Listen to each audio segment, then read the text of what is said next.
C'est-à-dire que nous, on part du principe qu'une boîte, c'est la somme de ses compétences et c'est la moyenne de ses talents. Plus la densité de talents va être élevée dans la boîte, plus ses compétences vont être solidifiées, consolidées, vont être diverses et vont être connectées, interconnectées entre elles, plus les chances de la boîte de pérenniser, de grossir, etc., de réussir en gros ce qu'elle a envie d'accomplir, sont élevées.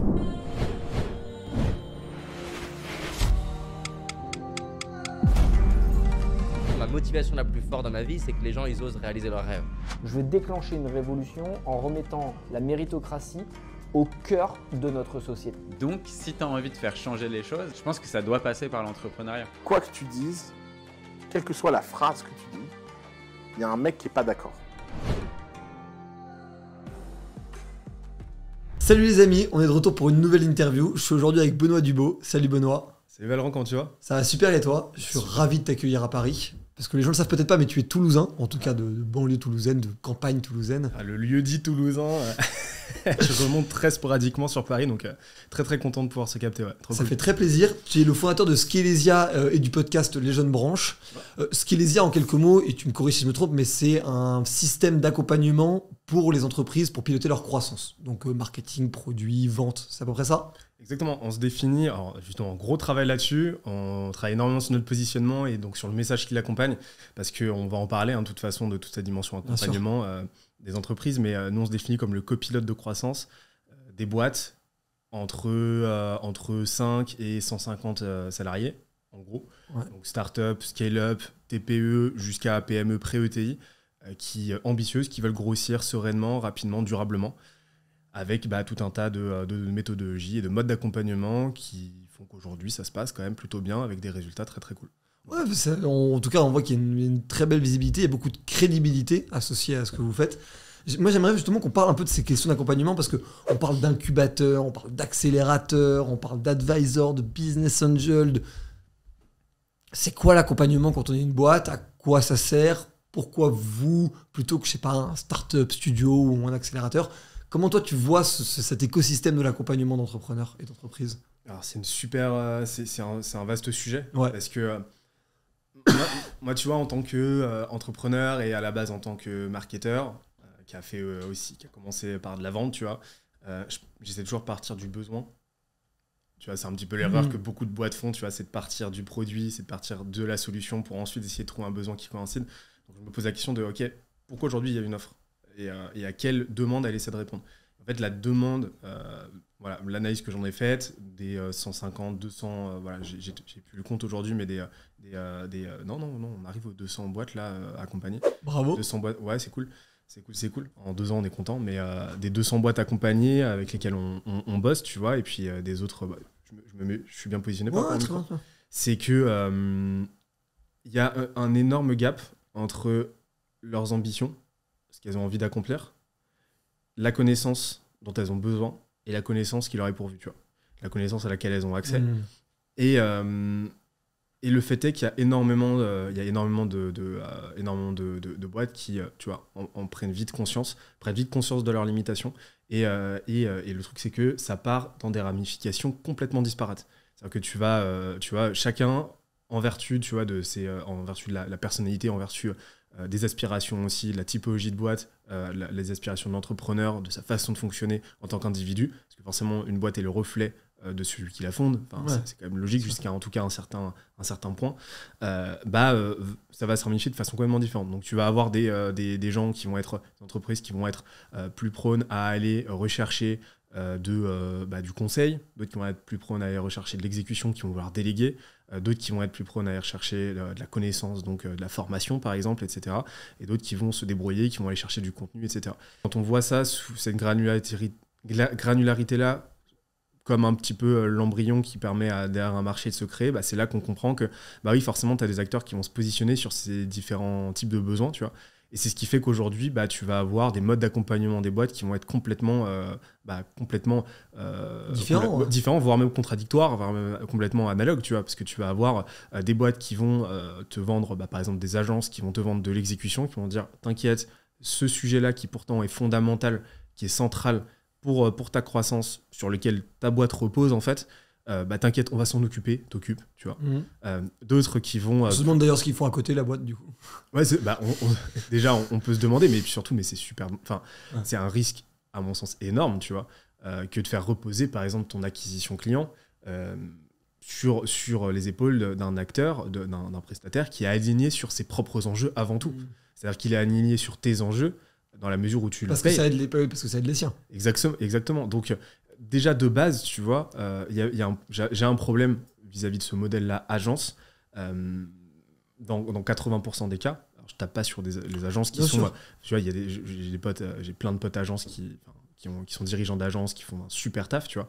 Mais c'est vrai que conceptuellement, j'ai un petit problème avec le mode agence dans la mesure où tu défais le client d'un bagage de connaissances qu'il a besoin d'avoir et de thématiques qu'il a besoin de maîtriser et d'exécuter en interne dans une grande majorité, tu vois. Et donc c'est là que tu vois que, comme pour revenir à ce que je disais, tu as différentes thématiques, tu as différentes formes de répondre, façon de répondre à ce besoin-là, tu vois, qui vont se compléter, qui vont parfois même complètement se contredire. Donc je t'ai dit, il y a le mode agence, tu délègues, tu as le mode conseil, par exemple, tu vas aller rechercher de la connaissance que tu vas ensuite exécuter en interne, en général sans trop de contexte, tu vois. Un consultant qui ne fait pas avec toi, c'est un petit peu compliqué. Tu vas aller rechercher de la formation, par exemple. Tu as des boîtes qui vont investir énormément dans la formation de leurs salariés. Le dirigeant va se former énormément. La problématique de la formation, c'est que très souvent, c'est des formations qui vont être théoriques, qui vont être en groupe. Donc, tu vas avoir un désalignement pédagogique, vu que c'est une mise en commun avec d'autres entreprises, avec d'autres enjeux, avec d'autres agendas, qui va complexifier toi, de ton côté, la mise en pratique, la mise en œuvre de ce que tu as appris. Et puis, quand c'est les salariés qui le font, il y a aussi les risques qu'ils le fassent parce qu'on leur demande de le faire, mais que dans le fond... ils ne soient pas impliqués dedans si jamais c'est pas pertinent ou que ça les intéresse pas, quoi. Exactement. Et après, t'as les freelances, les collectifs qui vont être un petit peu analogues, complémentaires aux agences, qui vont d'ailleurs très souvent bosser avec les agences en marque blanche, tu vois, qui vont peu ou prou répondre à la même typologie de besoin. En fait, nous, on a fait ce constat-là, tu vois. Et c'est exactement ce à quoi on cherche à répondre aujourd'hui avec Scalezia. C'est-à-dire que nous, on part du principe qu'une boîte, c'est la somme de ses compétences et c'est la moyenne de ses talents. Plus la densité de talents va être élevée dans la boîte, plus ses compétences vont être solidifiées, consolidées, vont être diverses et vont être connectées, interconnectées entre elles, plus les chances de la boîte de se pérenniser, de grossir, etc., de réussir en gros ce qu'elle a envie d'accomplir, sont élevées. Et donc nous, on arrive avec un modèle où on est plus qu'une agence parce qu'on ne fait pas pour, on fait avec. Donc on amène le même niveau de qualité, qu'une agence, sauf que en plus de ça, on forme parce que c'est le client qui exécute. Nous, on amène... Votre but, c'est que ça, en fait, si je peux le résumer comme ça, mais votre but, c'est qu'à la fin, ce soit plus ton client, quoi, en fait. Alors, c'est ça en rigolant, hein, je te provoque. Le but, c'est qu'on l'aide à se faire... Non, mais c'est trop... Tu sais que c'est... à la base, c'était notre objectif, c'est marrant. Notre objectif, c'est de nous dire, nous, on vend des plans de transformation sur 6 à 12 mois, tu vois. L'objectif, c'est qu'à la fin, le client, il vole de ses propres ailes. Sauf qu'on s'est rendu compte d'un autre truc, c'est que, je sais pas si tu t'as entendu parler de ce modèle-là, de ce principe-là, tu vois, mais ça a été un game changer pour moi. C'est le principe de scale, mess, depth. Ouais. C'est-à-dire que quand tu grossis... C'est Théo Lyon qui m'en avait parlé. Je crois qu'on en avait parlé ensemble, je crois que je lui en avais parlé, et de son côté aussi, en fait, ça a débloqué énormément de choses chez Kudak. C'est que... une boîte qui grossit va forcément, ou toute entité, tu vois, par exemple, je fais énormément de muscu, tu vois, forcément, l'effort que je vais fournir va créer du déchet, va créer de la fatigue qui va s'accumuler jusqu'à créer de la dette. Dans ta boîte, quand tu grossis, forcément, tu vas te concentrer sur les variables qui permettent à ta boîte de grossir au détriment de la structure. Ce qui fait que tu vas créer du désordre, du bordel, en fait, qui à un moment donné va se cristalliser. On arrive dans une phase de dette où très souvent, c'est là que tu vas arriver à un plateau parce que la structure existante va pas pouvoir compenser le désagrément que ta dette amène. Donc ça peut être une dette, tu vois, technique, ça peut être une dette humaine, ça peut être une dette financière, etc. Et là, en fait, tu es obligé à ce moment-là de te poser, de faire l'inventaire de ce qui se passe, de comprendre, de payer ta dette et ensuite de rééchafauder une structure qui te permet de relancer tes courbes. Et donc ça, en fait, quand on a compris ça, tu vois, on a compris que potentiellement, que notre objectif, c'est d'accompagner les boîtes ad vitam aeternam. Parce que résoudre un problème, c'est en créer d'autres. systématiquement. Oui, juste tu les crées avec plus de confort et plus de puissance, quoi. Mais tu crées des problèmes, quoi, inévitablement. En fait, c'est le principe même d'une boîte, c'est de résoudre des problématiques. Tu vois, d'une boîte qui grossit, c'est de résoudre des problématiques. Le rôle d'un CEO, d'un entrepreneur, c'est de résoudre des problèmes et de passer au suivant. Tu vois. Et je donne un exemple très, très simple. À l'époque où j'ai commencé à bosser sur ce modèle-là, donc vraiment la version 0 de l'advisory, notre mode d'accompagnement, j'étais tout seul avec mon cofondateur à délivrer. On testait en fait, donc on était complètement à l'arrache, on n'avait aucun process en place, etc. C'était chaotique. On est tous passés par là. C'était nous, nos connaissances, tu vois. Et aujourd'hui, on a plus de 80 experts, etc., qui se relaient, etc., tu vois, pour les former. Mais j'ai passé à l'époque 5 heures avec une boîte qui fait, je vais te dire ce qu'elle faisait. C'est toujours un client aujourd'hui et on les adore et qui font de la robinetterie de luxe et des encarts de douche à l'italienne, tu vois. Donc vraiment, j'y connais rien du tout. Et donc, j'ai passé 1 heure avec eux. T'as changé ta plomberie du coup depuis? Complètement. Je vis plomberie, tu vois. Mais j'ai passé 1 heure avec eux. Ils sont arrivés avec un certain nombre de problématiques. C'est là que la dimension justement advisory, conseil, tu vois, et c'est là qu'un business angel est aussi intéressant. Par exemple, quand tu le choisis bien, c'est qu'il va t'amener des perspectives que tu n'as pas nécessairement, des connaissances que tu n'as pas nécessairement. Et donc, en fait, au bout d'1 heure, je me suis rendu compte que ce sur quoi ils avaient jeté leur dévolu, ce qu'ils avaient identifié comme étant des sujets à traiter, c'était clairement pas le plus prioritaire. Donc, je leur ai dit. Et on a bossé 5 heures sur les thématiques qui, à l'époque, étaient revoir leur stratégie de prospection automatisée, qui était de revoir la façon dont ils s'exprimaient en ligne, qui était d'affiner leur segmentation, tu vois, à qui ils s'adressaient, etc. On a revu leur copywriting, ainsi de suite. Ce qui fait qu'en 5 heures passées avec eux, d'accompagnement effectif, ils ont fait plus de 900 000 euros de CA. Genre sur leur top line. Toutes les décisions prises qui pendent cette réunion-là, quoi. Exactement. Donc, des suites de l'accompagnement qu'on a fait, ils ont signé, je crois, une quarantaine de clients qui leur ont amené 900 000 euros de CA, tu vois, en 5 heures. Donc ça, à ce moment-là, on s'est dit, on a eu d'autres cas avec d'autres boîtes, on s'est dit, ça, c'est de la folie. Mais le truc, c'est là que j'en reviens à ce que je te disais, c'est qu'en résolvant ces problématiques-là, on s'est retrouvé avec le client qui avait trop de demandes à traiter. Donc, il a fallu, à ce moment-là, trouver des solutions pour son CRM, voir comment gérer tout ça, de ce nouveau flux. Il y a eu des problèmes de supply chain. Il a eu des problèmes de formation de ses sales parce qu'ils n'arrivaient pas à traiter le flux, ils étaient plus suffisamment bien organisés pour gérer tout ça. Et donc, en fait, on s'est rendu compte que résoudre ces problématiques-là à l'instant T, en créer d'autres qui étaient connexes, tu vois, mais qu'on aurait pu anticiper, mais qui à l'instant T n'était pas, c'était pas nécessaire de s'y coller. Et c'est là qu'on s'est dit, ouais, il y a clairement une pérennité dans ce modèle, et ce qui va nous permettre d'accompagner les clients ad vitam aeternam, c'est notre objectif, ou en tout cas jusqu'à un certain point, c'est à quel point nous on est bon et à quel point notre produit et notre service répond à leurs besoins. Tu vois. Ouais, je comprends très très bien et je trouve ça passionnant parce que tu mets le doigt, je trouve, sur un sujet vraiment important, c'est que par définition, tu as toujours des problèmes en fait. Sinon, c'est le principe de la vie organique. Et se positionner comme ceux qui les résolvent, c'est assez intéressant parce qu'en fait, tu peux créer une boîte où en fait, tu te dis d'abord, on résout, mettons n'importe quoi, un problème d'acquisition de croissance. Puis après, l'acquisition de croissance provoque un problème de bordel. On va du coup trouver une verticale et créer des sujets de résolution sur le bordel. Et après le bordel, mettons, tu as un problème de scale. Et en fait, du coup, tu pourrais construire. Peut-être que c'est déjà le cas ou déjà dans tes plans, mais tu pourrais construire une boîte qui fait en fait l'ensemble des problèmes d'une entreprise de 5 salariés à 5000 salariés en fait, et tu deviens en fait juste un expert de résolution de problèmes d'entreprise parce que c'est vrai, et pour avoir parlé avec beaucoup d'entrepreneurs qui sont déjà venus sur le podcast, en fait il y a quand même énormément, et je trouve énormément de problèmes qui se ressemblent en fait. Et c'est pour ça que tu parlais du scale mesdet, tu vois, qui est un modèle que nous, on est en train d'éviter, en tout cas en grande partie en train d'éviter la claque que tu te prends à la gueule d'habitude, parce que j'ai eu la chance d'écouter le podcast entre Théo et toi il y a...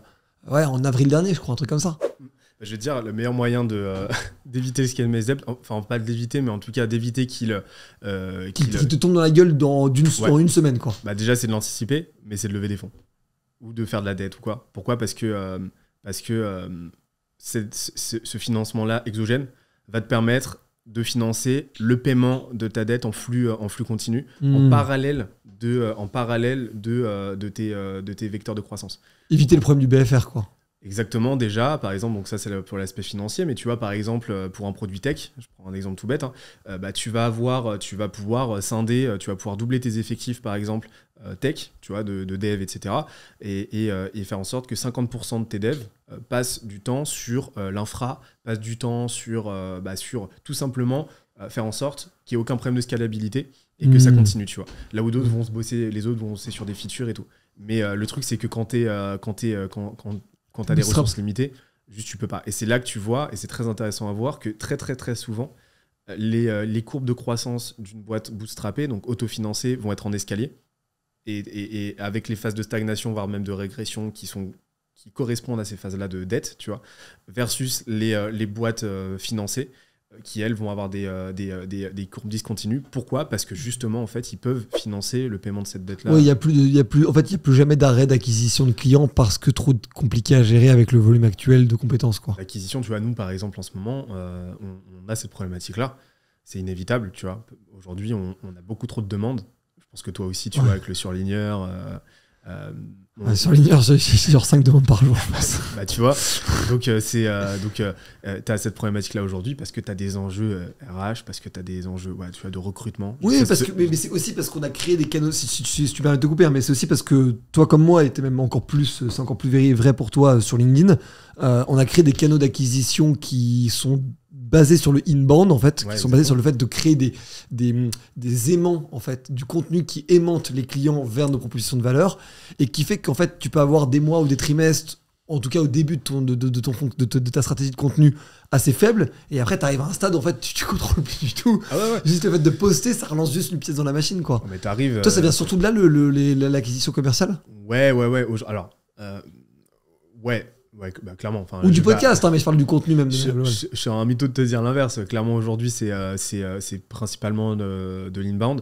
En fait, nous, c'est frustrant parce qu'à la base, tu vois, une de nos expertises, une de mes expertises à la base, moi, c'était que je faisais en mode agence, tu vois, c'était l'outbound, justement. C'était la prospection automatisée, etc. Tu vois.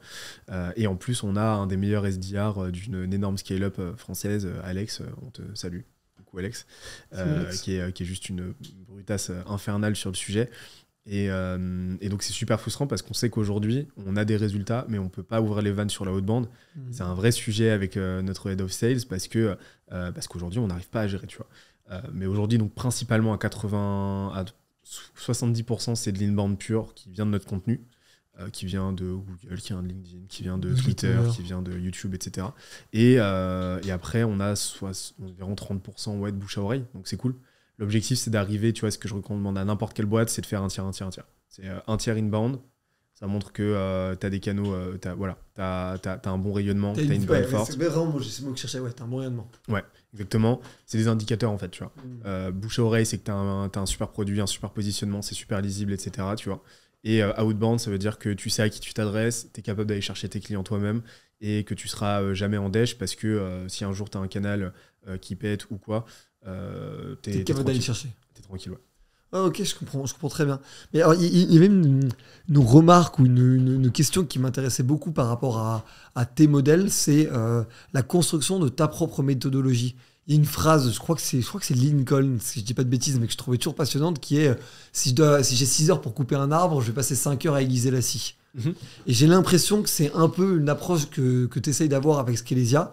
Comment toi, tu es arrivé à la conclusion de ces méthodologies-là et comment tu es devenu aussi compétent pour réussir à conseiller des gens qui montent des boîtes sur des domaines aussi différents ?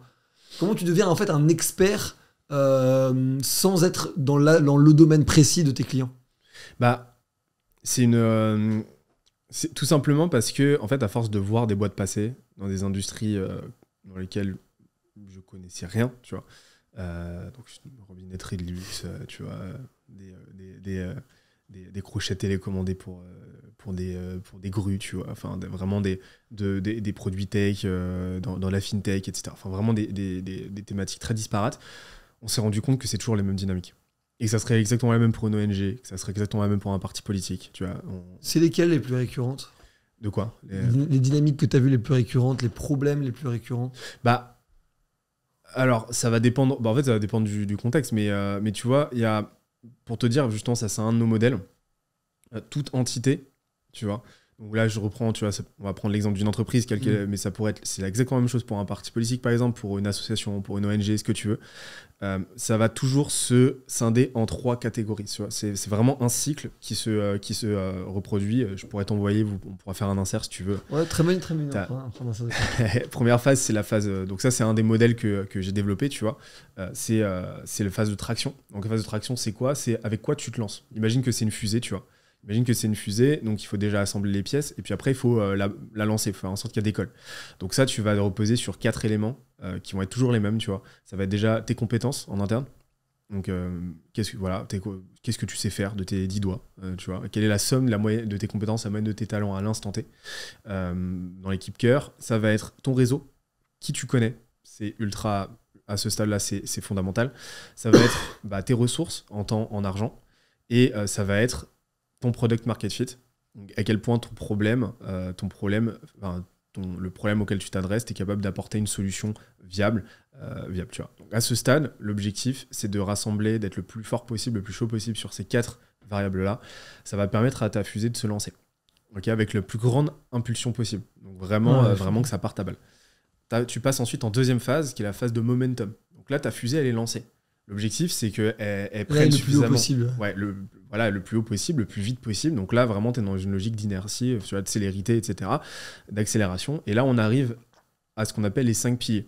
Donc ça, à ce stade, dans de momentum, c'est ce qu'on va appeler une phase de scale, tu vois, dans une boîte, traditionnellement. Ça repose sur 5 piliers qui vont être ton marketing. Donc, marketing, ramification, tu as 4 grandes parties. Déjà, ton branding. Je vais commencer par l'autre, le positionnement. Ouais. Déjà, à qui tu t'adresses par rapport à ton marché, tu vois, quelle typologie de clients tu t'adresses, par rapport à quelle industrie, donc tes concurrents, tes produits de substitution. Ton branding, à quel point tu es remarquable, à quel point tu es unique. Ta distribution, comment est-ce que tu fais pour être remarqué, tu vois, donc comment tu vas générer tes leads, etc., tu vois, donc par quel canal, par quel discours, etc. Et ton étude de marché qui englobe tout ça, qui va être en flux et pas en stock, c'est-à-dire que tu vas être sans arrêt en train de parler à tes utilisateurs, à ton marché, en train de regarder tout ça. Quels sont les concurrents potentiels, quels sont les nouveaux problèmes associés à celui-là, et ainsi de suite. Okay. Après, on pourra en parler de la concurrence après, tu vois, mais parce que nous, justement, on a un rapport à la concurrence qui est assez particulier, mais en gros, c'est ça. Ensuite, tu as ton produit, ton offre, tu vois, donc c'est comment est-ce que tu fais en sorte que ton produit soit le plus qualitatif possible, qu'il réponde le plus possible aux besoins de tes clients, que ça scale, que tu sois en mesure, t'es pas problème de supply chain en gros, que tu fasses un service, un produit, que tu sois jamais en déj de stock parce que tu as trop de demandes déjà, donc ça c'est un enjeu produit. Comment tu fais pour manager ton produit, donc pour qu'il reste à jour, et pour ça c'est la partie product development, comment est-ce que tu fais en sorte que ton produit, tu viens lui apporter de nouvelles features, ou tu viens même étendre ton catalogue. Ça, c'est la partie produit. On arrive à la partie revenu. Revenu, c'est quoi? C'est sales. Comment tu vends tout ça, tu vois? Donc, comment est-ce que tu vas chercher l'argent, en gros? Donc, tu as cette dimension-là qui est relationnelle avec ton audience. L'objectif, c'est de signer. Et une dimension pricing. Donc, comment est-ce que tu gères ton pricing? Et tu as tout un tas de méthodologies là-dessus. Oui, double ton prix et vois ce qui se passe.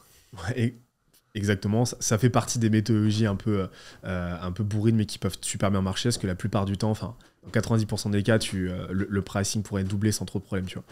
Et après, tu as la partie growth, qui est là, comment est-ce que déjà tu modélises ton expérience client, donc avec le modèle framework AR, tu vois, donc ARRR, acquisition, comment est-ce que tu fais venir comment est-ce que tu fais venir ton trafic client. même.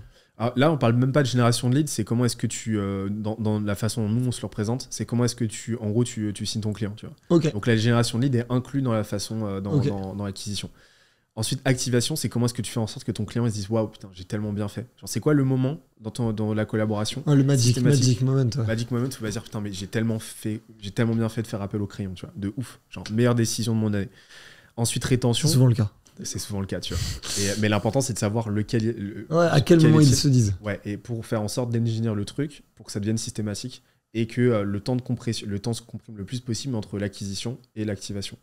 Ensuite, la rétention, comment est-ce que tu fais en sorte que la collaboration perdure le plus longtemps possible. Et ensuite, le referral, comment est-ce que tu fais en sorte qu'ils en parlent autour d'eux au maximum. Et après, à la fin, tu as le revenu qui va augmenter à mesure que ces variables augmentent. Tu vois. Donc, Ouais, c'est pas un je comprends. funnel, c'est des leviers sur lesquels tu vas bosser. Ouais, je comprends très bien. Avec Ouais. le R de revenu qui serait presque la somme des 4 précédents plutôt que la 5e étape. Quoi. C'est un reliquat, ouais, c'est une conséquence. Tu vois. Ouais, Parce que si ta rétention augmente, ta lifetime value augmente, donc ton chiffre d'affaires. ton chiffre d'affaires, et ainsi de suite. Et ensuite, le gros, ça va être comment est-ce que, avec une méthodologie expérimentale, tu vas tester des hypothèses pour te permettre de booster en fait ces leviers et tu vas utiliser l'automatisation, la tech, ce que tu veux, etc. Et après, tout ça, c'est englobé avec ton système. Ton système, c'est quoi ? On pourra faire un insert aussi. Insert. Ah, on prend ça, mais c'est ultra brillant, moi j'adore, c'est vraiment une masterclass. Et et donc là ton système, c'est quoi ? C'est tes people. Donc, comment tu recrutes, comment tu manages, en gros. Tu vois. Parce que ça, c'est un enjeu. Enfin, genre vraiment, quand je dis que la boîte, c'est la somme Ouais, de t'es ses très à cheval compétences. là-dessus. De ouf, tu vois. Ouais. Et c'est la somme de ses compétences, la moyenne de ses talents. Donc, la partie people, elle englobe tout, tu vois. Et donc, comment tu les recrutes ? Comment tu les manages ? Comment est-ce que tu mets en place une culture avec une mission, une vision, une raison d'être qui anime tout le monde ? Et comment est-ce que tu coordonnes tout le monde avec les bons process, avec la bonne data ? Ce qu'on appelle la partie intelligence. Donc ça, c'est ton système. Et au bout d'un moment, ton rôle en tant que CEO, en fait, en tant qu'entrepreneur, c'est de gérer le système et de mettre les meilleures personnes possibles sur les 4 piliers et toi, de travailler sur le système avec le dernier point qui est ta roadmap. Donc c'est ton outil, en fait. Comment est-ce que ton outil de pilotage avec une ambition, c'est que ton momentum, là on reprend un petit peu de hauteur, ton momentum, en gros, te permette d'aller au bon endroit, donc d'adresser ta vision en tant qu'entrepreneur. Donc l'objectif, c'est d'y aller sans dévier de ta trajectoire, sans t'y perdre. Donc là, tu arrives au momentum. Donc là, tu scales. Sauf qu'au bout d'un moment, tu vois, tu scales, au bout d'un moment, tu vas avoir une problématique. C'est que tu vas... Très souvent, tu vois, dans la plupart des cas, tu vois, dans la plupart des boîtes, tu vas te mettre à avoir des problèmes de rentabilité. Tu vas avoir des problèmes... Ce qui est paradoxal, je le dis en logique, je sais par expérience que en fait, c'est pour plein de raisons qui sont des raisons conjoncturelles, parfois plus que structurelles, que tu as des problèmes de rentabilité quand tu scales. Mais pourquoi, pour quelqu'un qui n'a pas encore scale, pourquoi on a des problèmes de rentabilité dans cette étape-là ? Ah bah... Là, le problème de la rentabilité... Ça paraît contre-intuitif quand tu le vis pas. Mais le problème de la rentabilité, il se présente que généralement très tard, tu vois. Enfin, je veux dire... C'est facile d'être rentable à petite échelle, quoi. Ouais, à petite échelle. Enfin, à petite échelle, tu vois, il y a rentabilité. Les gens confondent la vraie rentabilité, tu vois, qui t'offre des leviers. Donc vraiment, tu dégages vraiment une marge intéressante, tu vois, qui te permet de faire des choses, et le break-even. C'est-à-dire que break-even, c'est quoi ? C'est-à-dire qu'en gros, tes coûts, tes entrées versus tes sorties, tu t'y retrouves petit à petit, etc. Tu vois. Si déjà, en phase de scale, tu n'arrives pas à être à minima break-even ou tu n'arrives pas à avoir un delta qui est un minimum intéressant entre les deux, bon, là c'est que tu as un problème déjà dans ton business model et très souvent, c'est corrélé à un mauvais produit, etc. Tu vois. Mais si déjà sur tes 5 piliers, tu es bon, tu auras déjà de base, en fait, tu n'auras aucun problème. Mais en fait, la 3e partie sur laquelle on arrive, c'est la partie de viabilité. Donc, tu sais, traction. Le TMV, c'est traction, momentum, viabilité. C'est là que tu vas commencer à bosser sur tes dimensions, sur tes notions plus financières.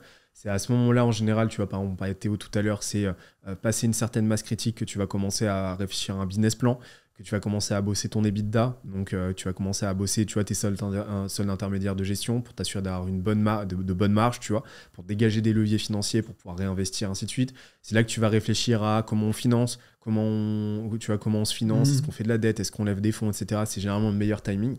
Généralement, ça se présente à toi, tu vois. C'est généralement le signal, en général, à ce stade, c'est quand tu commences à te dire, ouais, là, ça devient chaud, il faudrait recruter une RAF ou un DAF ou quoi, tu vois. Alors, en général, ça, c'est le signal un petit peu, tu vois, trivial du quotidien.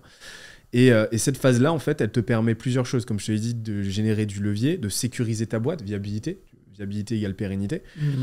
Ça va te permettre et ça va t'offrir justement du levier. Ça fait 4 fois que je le dis, il faut que j'y vienne. Ça va te permettre de générer, de dégager des leviers d'action pour soit réinvestir dans ta boîte. Donc, tu vas réinvestir dans ton momentum. Tu vois, donc tu boucles avec ton momentum pour booster tes 5 piliers, pour faire en sorte de recruter plus fort, etc. Soit tu vas reboucler sur une phase de traction où en fait, soit tu vas racheter une boîte, Croissance externe. soit croissance externe, donc relais de croissance, ou alors tu vas en monter une autre en général. Et donc, ce qu'on peut voir, c'est que la plupart des, c'est que la plupart des boîtes en fait vont, tu vois, on prend l'exemple de Théo, coucou Théo, Théo a fait ce choix-là, tu vois. Il a fait ce choix-là, qui est un petit peu bipartite, où d'une part déjà il réinvestit de ouf dans la boîte, et de l'autre, il fait il rachète des boîtes pour trouver des relais de croissance.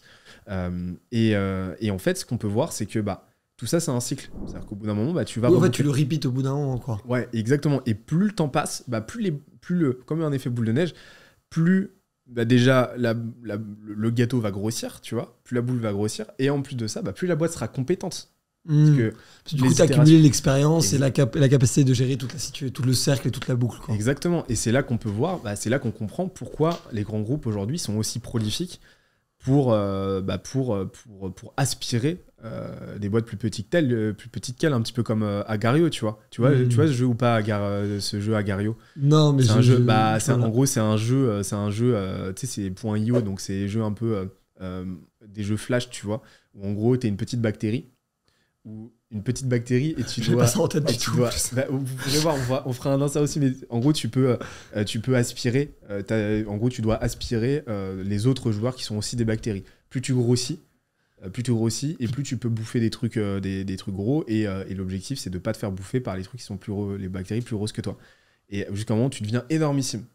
Mais en fait une bactérie énormissime, elle est le fruit de la conséquence de toute l'expérience du joueur, tu vois. Exactement, ok. C'est exactement la même analogie avec une boîte. C'est pour ça qu'on se retrouve avec des empires, des trucs monstrueux, etc. C'est parce qu'ils ont suivi ad vitam aeternam en fait pendant 10 ans, 15 ans, 20 ans. C'est pour ça qu'aujourd'hui Disney sont aussi bons et qu'ils rachètent Marvel, tu vois. Ouais, alors ça je comprends très bien. Donc là en fait, le jour où j'ai compris ça, je me suis dit putain, mais en fait ça s'applique à n'importe quelle boîte, tu vois.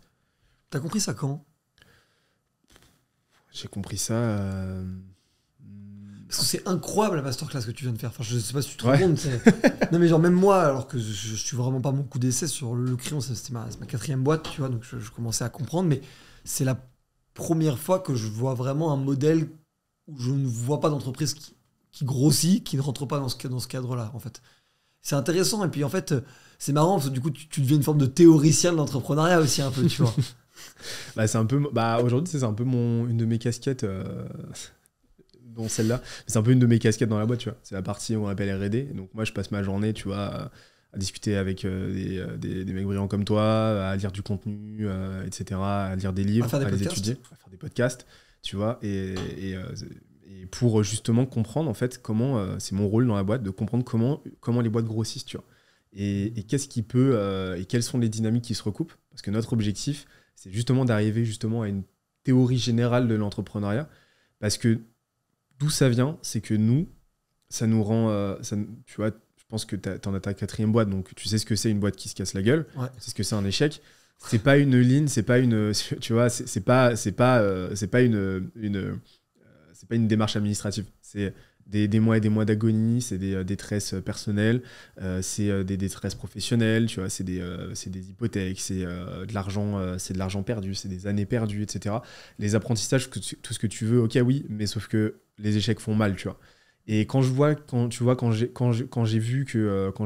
compris, quand j'ai intellectualisé le fait que 95% des boîtes se cassent la gueule dans leurs 5-10 premières années, je me suis dit, là, il y a un gros problème.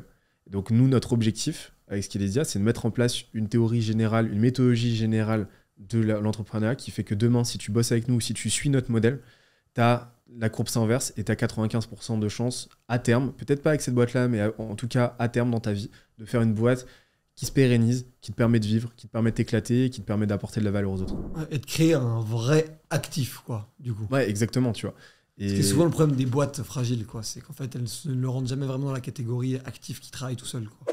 Exactement. Et donc, c'est vraiment c'est vraiment de là que ça vient, tu vois, ce projet. Et donc, forcément, ça implique de comprendre, en gros, comment tout ça se trame, tu vois. Et c'est pour ça qu'aujourd'hui, on préfère travailler avec des boîtes...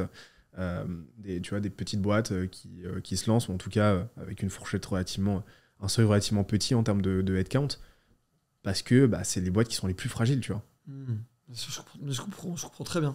Super intéressant. On va changer un tout petit peu de casquette, mais vraiment, allez. J'ai adoré. C'est peut-être une des plus belles séquences que j'ai entendues depuis le début de ce podcast. Ça fait plaisir. C'est vraiment cool. Et Et c'est pour parler un peu de la casquette politique ou engagée, on va dire, que tu as. Tu fais beaucoup de posts sur LinkedIn très engagés et parfois des posts qui vraiment sont même pas totalement en rapport même avec l'entrepreneuriat au sens premier degré du terme. Déjà, est-ce que tu n'avais pas eu peur de t'engager ou de donner en tout cas ton opinion? Et déjà répondu déjà à ça, mais est-ce que tu n'as pas eu peur de t'engager? C'est une prise de risque quand même. Alors, si je te disais non, je serais un mytho. Parce que le jour où j'ai publié, j'avais pas peur. Tu vois, le jour où j'ai publié, donc c'était à peu près 1 an, tu vois, que je me suis lancé, je me suis dit, vas-y, ok, là j'ai commencé à donner mon avis. Là, ce jour-là, j'avais pas peur. Mais ça serait omettre le fait que ça faisait déjà 1 an et demi, 2 ans que je publiais. Et sur des sujets qui avaient rien à voir avec des thématiques axées politiques, axées sociétales, etc. Tu vois. Et donc, j'avais déjà fait mes armes, tu vois. J'avais déjà fait mes armes, j'avais déjà l'habitude de me mettre en avant. J'étais privilégié en fait en tant que créateur de contenu à ce moment-là, en tant que citoyen, parce que j'avais déjà bénéficié de suffisamment d'exposition qui faisait que je m'autorisais un ersatz de légitimité, tu vois. Versus, je trouve ça extrêmement courageux, les gens les créateurs qui quasiment dès le début commencent à prendre des positions, tu vois. Alors qu'ils se jettent dans une jungle de ouf, tu vois. Enfin, je veux dire, LinkedIn, la jungle, ça c'est sûr. Putain. Ouais, tu vois, LinkedIn encore c'est soft, mais par exemple Twitter, enfin t'as des réseaux où vraiment c'est un carnage. TikTok, c'est un carnage. Mais TikTok, c'est tellement décérébrant qu'au bout d'un moment, tu sais, t'arrives même pas à le prendre au sérieux, tu vois. Les commentaires. Il y a du contenu trop bien, tu vois, mais les commentaires, par contre, bon, c'est difficile d'être blessé par un commentaire TikTok. Mais tu vois, sur LinkedIn, tu peux vraiment prendre la sauce, quoi.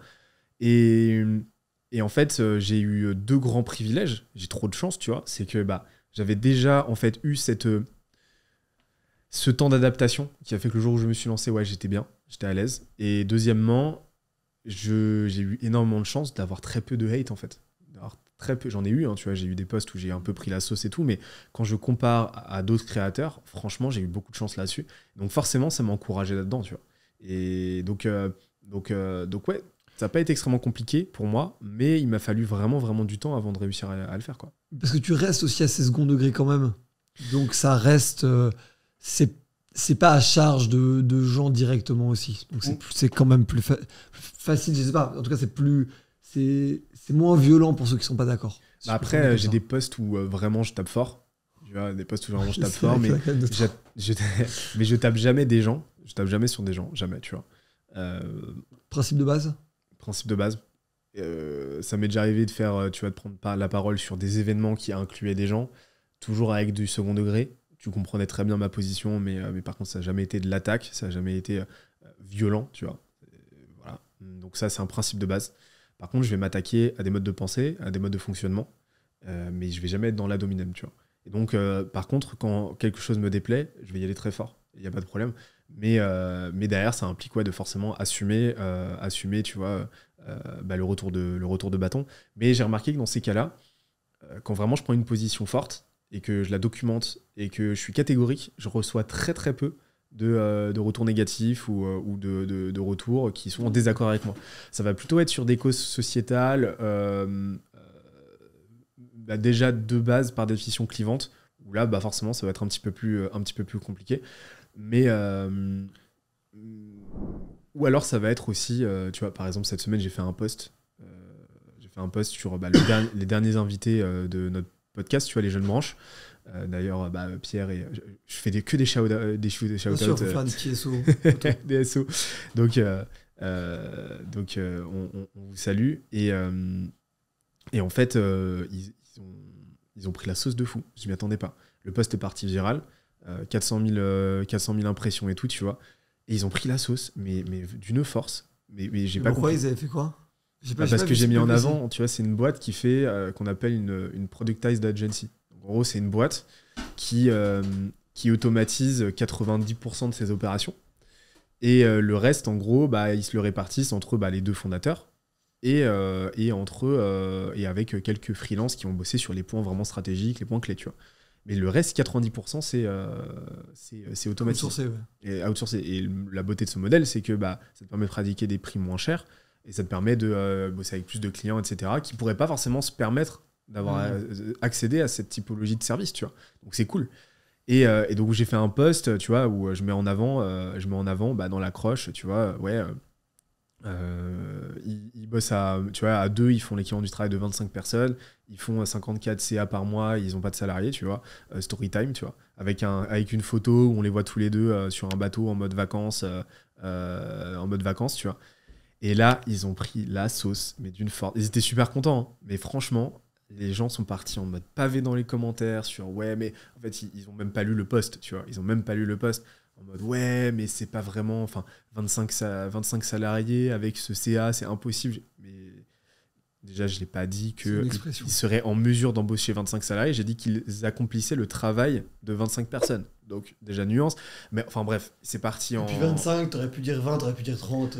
Bah, c'est eux qui m'ont donné cette métrique, tu vois. Mais c'est juste qu'il y a une différence, tu vois, entre accomplir le travail de 25 personnes et avoir le business model qui te permettrait, théoriquement, d'embaucher 25 personnes. Ouais, bien sûr. Donc, tu vois, enfin, il y a un distinguo. Et oui, c'était une asso que tu fais pas de CA, tu fais comme le travail de 25 personnes. Mais exactement, tu vois. Mais donc, c'est du moment que tu l'automatises. Et donc, c'est parti en tempête de Nesquik. Et donc ça, tu vois. Et voilà, de temps en temps, t'as des trucs qui partent, tu sais pas pourquoi. Mais au global, non, j'ai vraiment de la chance, tu vois. Et tu vois pas ça comme incompatible, le fait de prendre des positions sociales et sociétales très offensives, parfois même contre, on va dire, le grand capitalisme, sans être trop précis, en étant entrepreneur, qui est quand même une forme de quête d'argent et de rentabilité, tu vois. Et j'ai vraiment une question, et c'est ni à charge, mais ni en... Mais en même temps, vraiment, je suis vraiment intrigué par ta réponse sur comment tu gères le fait d'être entrepreneur en quête de rentabilité, et dont même ton job est d'aider ça pour les autres entrepreneurs, et de prendre des positions qui seraient parfois, entre guillemets, contre l'intérêt des entrepreneurs ou contre l'intérêt du capital. Bah alors, déjà, ce qu'il faut savoir, c'est que y a plusieurs choses. Déjà, je vais le dire de base, je pense qu'on a tous des dissonances, on a tous des conflits internes. Moi, ça fait partie de mes conflits internes, tu vois, et j'en ai beaucoup. Et on en a tous. Ouais, mais je sais pas, tu vois, je sais pas quelle est l'étendue des conflits internes, leur diversité, leur profondeur chez les autres, mais en tout cas, de mon côté, il y a des choses qui vraiment me torturent au quotidien. Ça en fait partie, tu vois. C'est cette question de ok, j'ai mes convictions, mais là aujourd'hui je suis entrepreneur, et donc forcément, tu vois, je prends une trajectoire qui peut contrebalancer avec certains de mes principes, avec certaines de mes valeurs, avec certaines des idées que j'ai, tu vois. Mais après, je réfléchis un petit peu, et une des manières, tu vois, de soulager ça, c'est de me dire que, tu vois, l'argent pour moi, c'est un moyen, c'est un levier, tu vois. Enfin, ceux qui me connaissent savent que je suis absolument, enfin, l'argent. Tu as 3 jets privés, que tu veux passer la au bout du 3e, tu commences à dire ouais, ça suffit. Le 4e, bon, on va prendre le métro une fois par an, tu vois, je suis en métro. Tu vas aller en jardin voile. Exactement, je roule en Uber en saumon fumé. Mais non, mais tu vois, vraiment, l'argent, en fait, pour moi, c'est un moyen. Pourquoi je fais ce que je fais avec Scalesia ? Pour 2 choses. Déjà, le défi intellectuel, ça me fait kiffer. Bon, on voit que c'est ton sujet, ouais. Ouais, ça me fait kiffer, tu vois, c'est cool. Et deuxièmement, il y a 3 raisons, en fait. Deuxièmement, parce que ma boîte, c'est une bande de potes. Et je veux montrer que sociétalement, tu vois, je veux montrer qu'entrepreneurialement, le modèle bande de potes, ça scale, et que c'est un super monde pour faire des putains de boîtes. Et troisièmement... C'est le nôtre, donc je te confirme. De quoi ? C'est le nôtre, donc bah, je te tu confirme. vois, bah, on est tous les deux dans la croisade, tu vois. On est arrivé team bande de potes. Et le troisième raison, c'est que moi, pourquoi je fais tout ça ? C'est, comme je te l'ai dit, c'est parce que j'en ai marre que des entrepreneurs se cassent les dents, tu vois. Et donc moi, l'argent que je vais générer, je le génère pour aider ces entrepreneurs-là. Ouais, pour le réinvestir et repartir dans de nouveaux projets, quoi. Exactement. Et parce que j'ai envie que ce qu'on fait avec Scalesia, ça les sécurise. Et donc, on le fait vraiment pour résoudre des problématiques, tu vois. Et c'est notamment cette problématique-là. Et donc, forcément, l'argent va être un moyen. Et forcément, tu vois, même un homme politique de gauche en campagne va avoir besoin d'argent pour porter son message. Bien sûr. C'est exactement la même logique, la même dynamique de mon côté. Après, bah forcément, ça ne m'empêche pas de faire cohabiter ça avec un certain nombre de principes, tu vois. Typiquement, il y a des typologies de boîtes, ou alors il y a des boîtes, on va être vigilant à ça, avec lesquelles on ne va pas bosser, tu vois. Il y a des... Pour des raisons purement éthiques. Pour des raisons purement éthiques. Voilà. Il y a... et ça, on dérogera pas. On n'y dérogera pas. On va jamais verser dans le pan purement capitalistique, spéculatif, par exemple, tu vois, avec Skelésia. Par contre, ça va pas nous empêcher de faire levier avec de l'argent. Ça va pas nous empêcher, tu vois, on va commencer à investir dans des boîtes, mais des boîtes qui résolvent des problématiques, tu vois, qui apportent quelque chose. Donc, t'es dans l'entrepreneuriat du problem solving, quoi. T'es dans l'entrepreneuriat des gens qui veulent. Je comprends très bien. C'est une approche que je comprends parfaitement et qui, en plus, je trouve, est très dans l'air du temps de la société un peu fracturée de tous les côtés, quoi.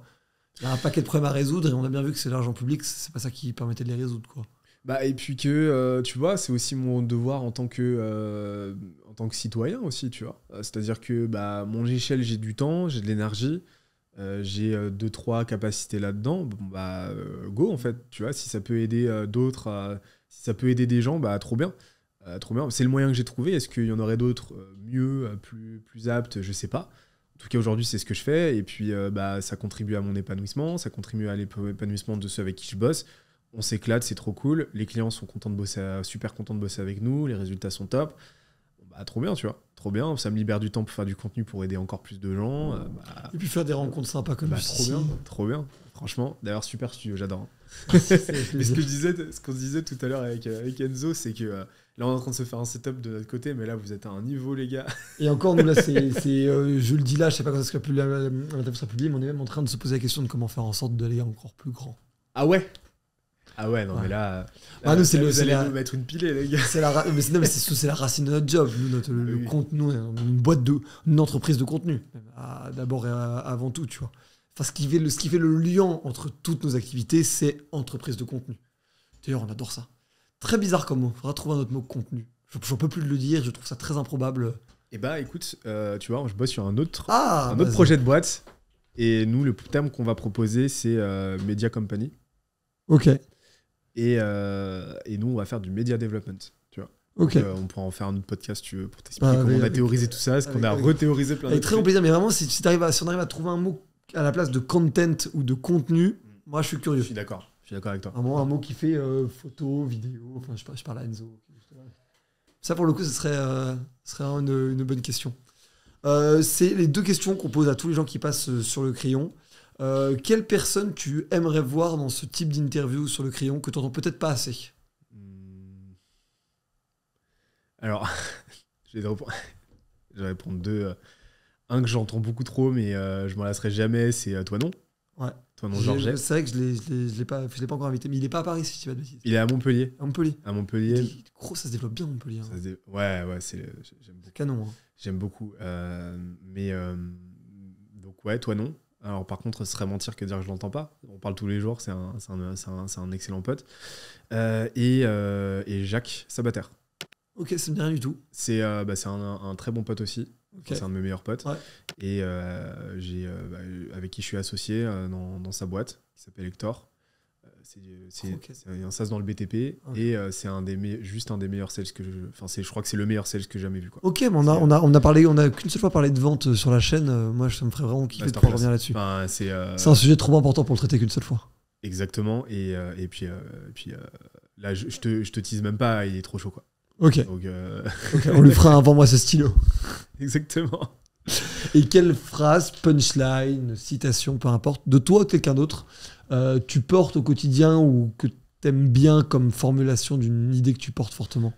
Alors en ce moment, je suis vraiment pas quelqu'un de citation. Ouais. Tu vois, très très peu. Mais en ce moment, j'en ai une qui vraiment me trotte dans la tête de ouf, tu vois. C'est une punchline de Miyamoto Musashi. C'est un des plus, c'est le plus grand samouraï de l'histoire des samouraïs. Tu vois.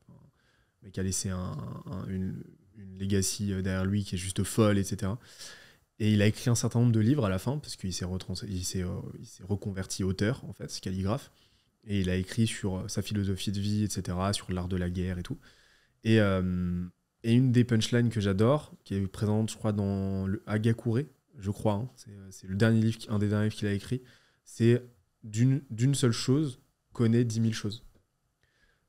Qu'est-ce que ça veut dire? Ça veut dire que si tu creuses suffisamment un sujet, tu vas atteindre au bout d'un moment une telle profondeur conceptuelle que tu vas pouvoir faire des ponts avec absolument, quasiment l'intégralité de l'univers, tu vois, des autres pans de connaissances. Ouais, le raisonnement Ok. analogique.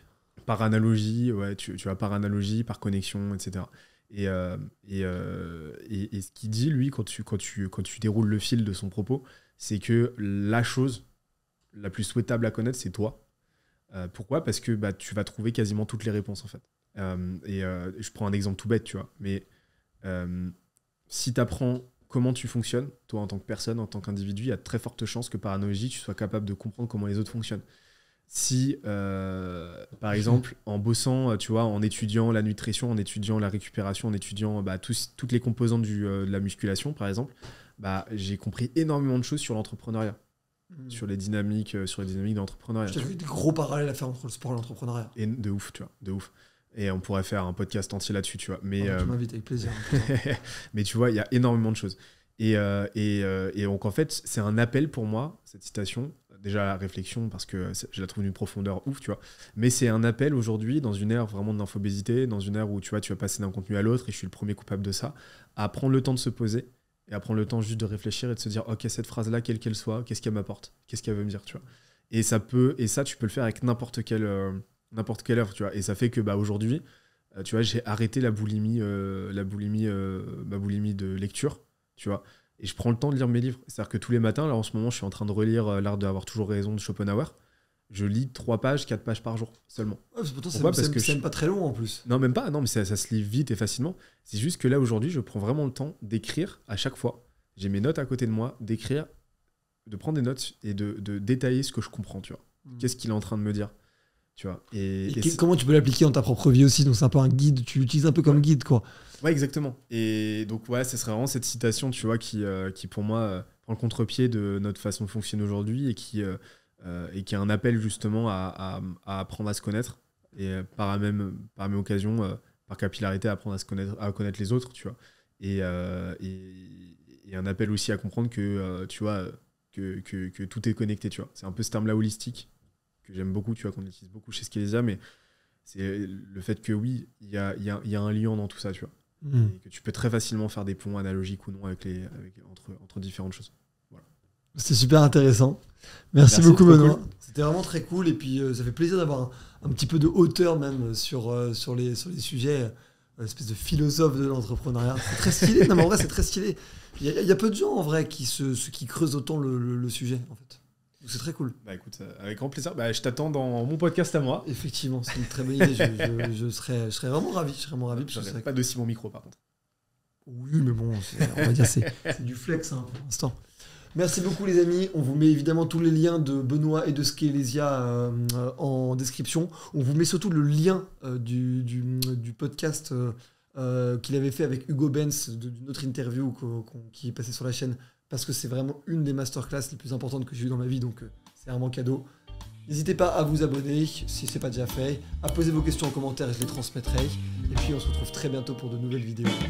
Ciao.